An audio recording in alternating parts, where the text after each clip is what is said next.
Hectare Garcia আর Francisco মিরালেসের লেখা বইটা ikigai the Japanese secret to a long and happy life, এটার উপর লেখা একটা বাংলা রিভিউ নিয়ে আজ আমরা একটু কথা বলবো। হ্যাঁ, বইটা তো খুবই জনপ্রিয়।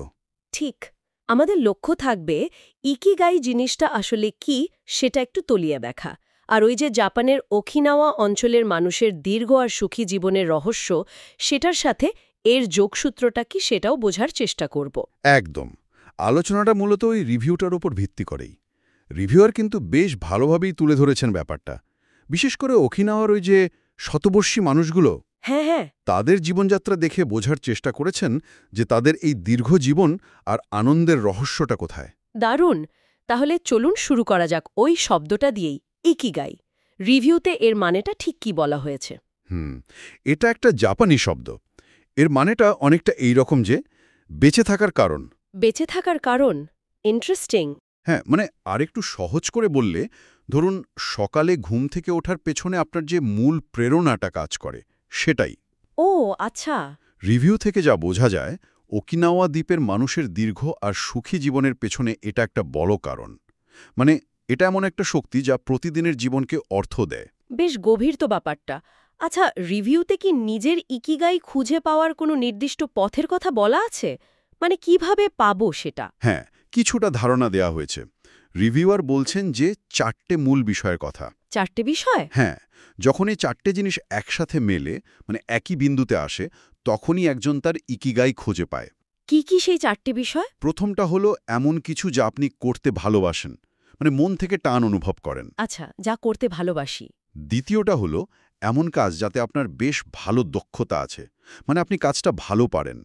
দক্ষতা। তৃতীয়টা হলো এমন কিছু যার জন্য আপনি পারিশ্রমিক পেতে পারেন, মানে যা দিয়ে জীবন চলবে। অর্থনৈতিক দিকটা আর কি। হ্যাঁ, আর চতুর্থটা হলো এমন কিছু যা এই পৃথিবীর বা আপনার চারপাশে সমাজের জন্য প্রয়োজন। তার মানে ভালোবাসা, দক্ষতা, পেশা আর সমাজের চাহিদা, এই 4টের একটা মিশ্রণ। ঠিক তাই। এই 4টে সংযোগস্থলেই ইকিগাই লুকিয়ে থাকে।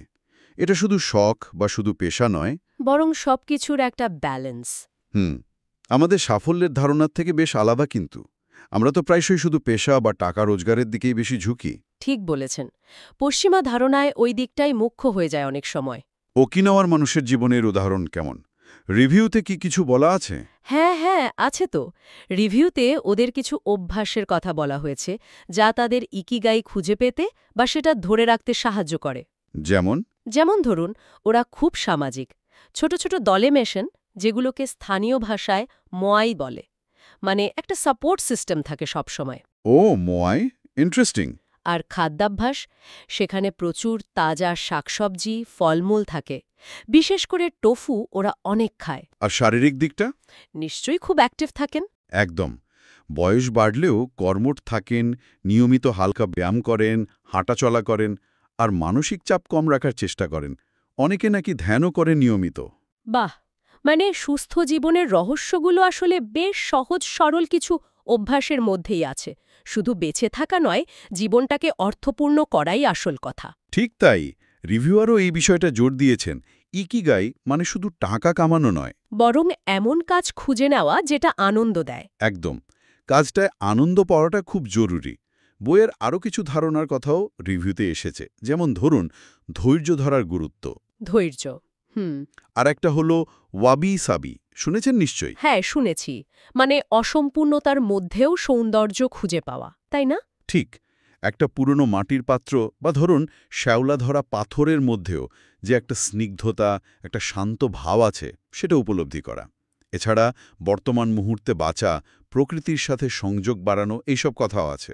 এই ধারণাগুলো তো দারুণ। আচ্ছা, রিভিউতে কি বইটার কোনো সীমাবদ্ধতার কথাও বলা হয়েছে, নাকি পুরোটাই প্রশংসা? না না, সমালোচনাও আছে কিছুটা। যেমন রিভিউয়ার বলছেন বইটার ভাষা খুব সহজ, আর উদাহরণগুলো বেশ অনুপ্রেরণা দেয়। যারা জীবনের মানে খুঁজছেন তাদের ভালো লাগবে। কিন্তু কিন্তু এটাও বলা হয়েছে যে কিছু ধারণা হয়তো একটু বারবার এসছে, মানে পুনরাবৃত্তি আছে। আর কেউ কেউ মনে করতে পারেন যে জাপানি সংস্কৃতিকে হয়তো একটু সরল করে ফেলা হয়েছে পশ্চিমা পাঠকের জন্য। আচ্ছা, মানে একটা জেনারেলাইজেশনের ব্যাপার থাকতে পারে। হ্যাঁ, কিছুটা সেরকম। তাহলে সব মিলিয়ে রিভিউয়ারের মতে কাদের জন্য এই বইটা বা এই ইকিগাইয়ের ধারণাটা বেশি কাজের? দেখুন, রিভিউয়ার অনুযায়ী যারা জীবনের একটা গভীর মানে খুঁজছেন বা ধরুন মানসিক শান্তি চান, আত্ম-উন্নয়নে আগ্রহী, নিজেদের ইমপ্রুভ করতে চান যারা। হ্যাঁ, অথবা যারা স্বাস্থ্যকর দীর্ঘজীবন যাপনের উপায় খুঁজছেন, তাদের জন্য এই বই বা এর ভাবনাগুলো বেশ কাজে আসতে পারে। চমৎকার আলোচনা হলো। তাহলে যদি সারসংক্ষেপ করি, একিগাই হলো ভালোবাসা, দক্ষতা, পেশা এবং সমাজের প্রয়োজন, এই 4 রাস্তার মোড়। আর ওকিনাওয়ার জীবনযাত্রা সেটারই একটা বাস্তব ছবি তুলে ধরে। একদম। আর এই আলোচনা থেকে একটা প্রশ্নও মনে আসছে, যেটা হয়তো রিভিউতে সরাসরি নেই, কিন্তু ভাবা যেতে পারে। কি রকম? আচ্ছা, এই যে 4টি স্তম্ভের কথা বললাম, ভালোবাসা, দক্ষতা, রোজগার আর সামাজিক প্রয়োজন, এর মধ্যে যদি আমরা ওই রোজগারের দিকটাকে একটু কম গুরুত্ব দিই, মানে টাকার বিষয়টা একটু পেছনে রেখে, হ্যাঁ, যদি অন্য তিনটের ভালোবাসা, দক্ষতা আর সমাজের প্রয়োজনের উপর বেশি জোর দেওয়া হয়, তাহলে কি ইকিগাই খুঁজে পাওয়া আরও সহজ হবে? এমনকি যদি তার জন্য আমাদের গতানুগতিক চাকরি বা ব্যবসার বাইরে অন্য কিছু ভাবতে হয়? দারুণ একটা প্রশ্ন। এটা না হয় শ্রোতাদের ভাবার জন্যই তোলা থাকলো।